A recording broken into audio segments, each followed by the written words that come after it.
இப்போ அடுத்தது இங்கே பாருங்கள், பி சு ஆலி நிப்பாட்டினோம்னா அந்த இடத்துல என்ன செய்யணும், சுக்குன்னு வச்சு நிப்பாட்டணும். நான் சட்டங்கள்லாம் உனக்கு இன்ஷால்லா சொல்லித்தரேன் சரிங்களா.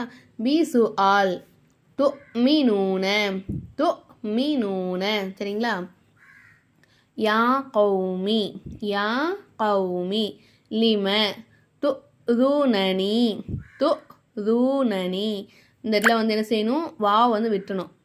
துனனி இந்த இதால் கொண்டு போய் ஹம்சாவில் சேர்க்கணும். இந்த யா அலிஃபு வாவ் இந்த 3 எழுத்துக்களையுமே விட்டணும். துமி ஓகேங்களா. ஹலகல் இன்சான் ஓகேங்களா. ஹலகல் இன்சான் இதில் குன்னா சட்டம் வருது. நான் உங்களுக்குலாம் அதெல்லாம் சொல்லித்தரேன் இன்ஷா அல்லாஹ் சரிங்களா. உலாஇக